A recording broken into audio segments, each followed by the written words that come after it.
Good morning. Thanks for braving the weather, and thanks to Diego and his friends for putting this event together. I'm sure it was a lot of work, and I'm happy to be here. Some of you, by the time you're in your early 20s, are going to decide that you want to start a business. At that point in your life, there's going to be a whole lot of people that tell you you're too young, that it's too risky, and that you shouldn't do it. I'd say don't listen to them. Although these naysayers do have a point, starting a business in your early 20s is incredibly hard, it's super scary, and it is a risk.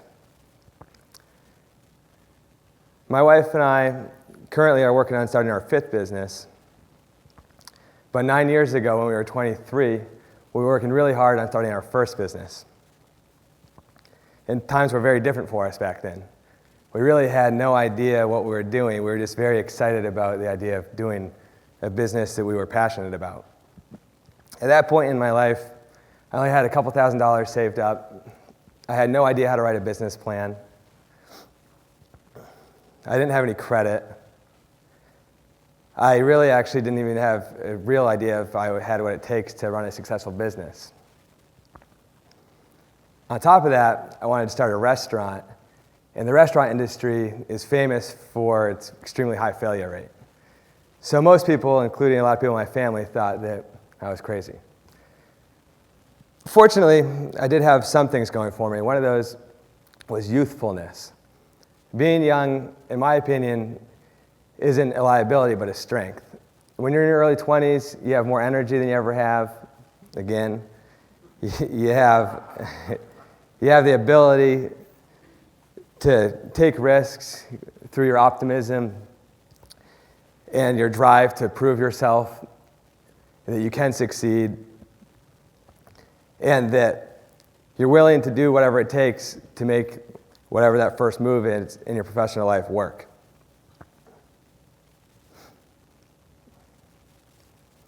Now, without all that, you really wouldn't have a chance to make a business, especially one that's so risky and with so much at stake, go. And you kind of wonder why anybody would start a business with the whole potential of failure and all that. For me, I wanted to get into business at a young age for the same reasons as a lot of young entrepreneurs. One was I was passionate about the restaurant business. 2, I just wanted to kind of prove to myself that I could go on that entrepreneurial path, and I wanted to be part of a community and improve the community if I could. And then also, even though there is the risk of failure, it's extremely exciting to have the potential for a basically unlimited amount of success. As an entrepreneur, you chart your own course, and there's no limit to your growth, to your potential income. Although you might go broke, you also have no idea what could happen in the future, and you hope for the best. Unfortunately, at that time when I was 23, I couldn't just open a restaurant. I had to do a whole lot of work to get there. All those things I talked about before, lack of money, lack of experience, not knowing how to write a business plan, all that created 2 huge obstacles for me that I had to overcome. Those are self-doubt based on fear of failure and fear of the unknown. And the other is figuring out how to actually get funded. Because when you're 23 and you don't really have anything or any experience, banks aren't really chomping at the bit to lend you money. So, fortunately at that time, we found a business counselor that made it possible for us to overcome those obstacles. We met him through the Small Business Development Center, and there are small business development centers in each state of the United States. Anybody that's serious about getting into business, I definitely would say that talking to that counselor that works with the SBDC is the best bet to get going. And that's the person that can make it work. As far as self-doubt, that business counselor had some great words of advice for me. He reminded me that everybody fears failure. Everybody fears the unknown. And even if you're the most successful person in your field, you still get nervous. There's a Patriots game tonight. I'm sure that Tom Brady is nervous before the game, even though he's one of the best in the league. So with that, he reminded me of this simple saying, which is that fortune favors the bold. This is an ancient saying, and for some reason I hadn't heard it before he had mentioned it to me, but it really helps you remind yourself that taking risks is okay. And I told myself that over and over again when I was trying to get up the courage to really go through with this first business. And I still remind myself of this today as I create more businesses and take more risks.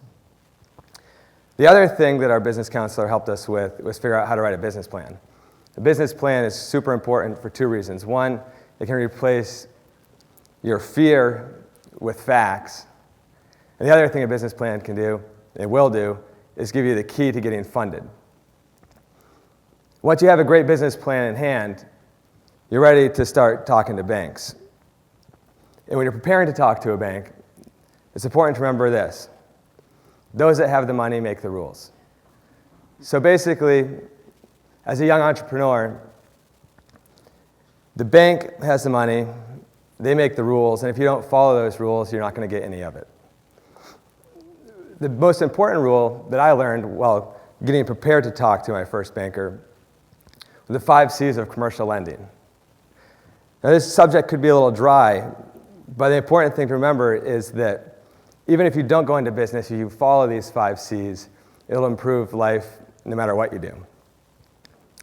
And if you do want to go into business, these 5 C's will either make or break your chances of getting funded. The first C is collateral. This is the only one that's almost impossible to achieve in your early 20s. Collateral is basically what you own that the bank can take if your business fails, and what you own of value. If you're like me, when I was in my early 20s, my most valuable possession was a super old, beat-up Volkswagen Golf. It was worth about $2,000. So that doesn't really give the bank a lot of confidence. Fortunately, the next 4 C's, if you score very high on those, a bank can get around the lack of collateral. Capital is non-negotiable. Projects like these cost a lot of money, and a bank will want you to have 25% of the total project cost in hand before they lend you any money. So if you're looking at a $200,000 project, you need to have at least $50,000 up front. For me, that really took the wind out of my sails when I found that out, because that $2,000 I'd saved up over the course of a year or so was a little short of the $50,000 I actually needed. And I couldn't really figure out how long it would take me to save that other $48,000, but I didn't want to wait that long. And this is a point when a lot of would-be young entrepreneurs decide that the skeptics were right, you're too young, you don't have enough money, you need to go do something else. Instead of giving up, I'd suggest you get creative and get brave and figure out some other way to overcome this. The only way I know to do that, that's legal, is to find investors. And that's what I had to do. Fortunately, I already had a good business plan, and I sent that business plan to 5 different people and asked each of those 5 people to lend me $10,000. To my surprise, all 5 of those people agreed, and I had the $50,000 ready to go to the bank. Now, I wouldn't have been able to successfully found those investors if I didn't first establish that I had some character. Character is the next thing that banks are looking for, too, and a bank looks at character in 2 ways. One is your personal character, which is who you are in the world, what your work experience is, what your volunteer experience is, your references, what kind of a community member you are. The other part of character to a bank is your credit score. At this stage of my life, or when I was 23, I really had no idea that credit was important, and therefore, I didn't have any credit. On the other hand, as far as personal character, I established that when I was right after high school, when I took a bicycle and created a fundraiser riding from one side of the country to the other, and I raised $30,000 for a domestic violence shelter in my hometown. Each one of the investors had been part of that fundraiser, and I'm very positive that I wouldn't have been able to successfully borrow that $50,000 if I hadn't have done that fundraiser. So for you, as far as character goes, just work, volunteer, get to know members of your community, and be a positive part of your community. As far as the credit score goes, I was always under the assumption that debt was bad. And since I was working as a bartender and a valet through college and all that, I usually had cash, and I just wouldn't buy anything if I couldn't afford it with what I had. That sounds like a good idea, but really you can't establish that you're trustworthy with money unless you borrow some and then pay it back. So there's 3 ways you can do that. 1 is to always pay your bills on time. 2 is make sure you have a job so you can afford it, and then get a credit card. Take that credit card and put 10 to 30% of its maximum on it every month, and then pay it off in full every month. 3, take out a small personal loan for $3,000 or so. Buy something you need, like a vehicle or a computer, or help pay for education, and pay those every month. If you do those 3 things and you start now and do that through college, by the time you get out of college, you'll have a credit score of 760 or higher, which is the most excellent you can hope for. I was lucky because my wife knew those things and had great credit, so I was able to use her. So at this point, you miraculously have the $50,000, you have established that you are a good person, that you have good credit. The next thing the bank's going to want to know is if you actually know how to work. They call this capacity. So capacity is easy to build. It just means when you're in high school, get a job, keep that job. When you go to college, work through college. Even if you don't love your job, or if it's not your dream job, do the best you can at it. Show that you want more responsibility, and move up to a management position if you can. You don't need to have years and years and years of experience in the field that you choose to go into, but you do need to have some. So keep your eyes open, work through as long as you can, and capacity is shown. For me, I started working in high school. My first job was at a bicycle shop. I said I was a valet at a ski mountain. Then I was a bartender for a couple years. Then got into the restaurant business. So like I said, you don't have to go overboard with this, but you do need to work. Now, the other part of capacity is to show that your business actually has the capacity to pay the loan. And that's shown through the financials of your business plan. And that Small Business Development Center will help you write a top-notch business plan to show that capacity. So at this point, if you've established you have the cash, the character, the credit score, that you know how to work, you're looking like a pretty good candidate for a loan. But because bankers are incredibly conservative, they're still going to want to know what's going to happen if your business doesn't do as well as you expect it to, or if it fails. That's called contingency. My contingency plan has always been to live below my means. So what that means to me is that instead of spending on cars and overly expensive houses, I like to invest into the business, which is part of the reason why I'm driving that 1995 Jeep, apart from the fact that Jeeps are great. So as you have the choices to purchase things, just remember that you have a lot more freedom if you live below your means.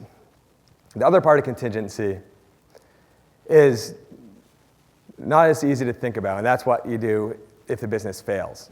For your first business, you're not going to have a great contingency plan. Mine was basically go work for somebody else, keep paying those loans, which would really put a damper on the next 5 years of my life or so. But what that does is it motivates you to make sure that your business is a success and motivates you to work those 100-hour weeks you have to do when you first open. So those are the 5 C's of commercial lending. I encourage all of you to start working on them now. But I'd also add a 6th C, and that would be community. None of this would be able to be happening without a large support network. You have to have a community that includes your banker, your accountant, your lawyer, your customers, your employees, your investors, business partners, and how you treat those people and how much you can be trusted will have a huge effect on your future endeavors. And after your first business, which is going to be very hard to start, if you keep that community happy, you're going to have more ease with the future businesses. So basically, what I'd say is if you have the dream to start a business, go for it. Start working on these 6 C's now, and by the time that you're in your early 20s and out of college, you'll have a chance to really get into something that you're passionate about. The state of Maine and all states are counting on people like you to take risks and to make that happen. So, thank you.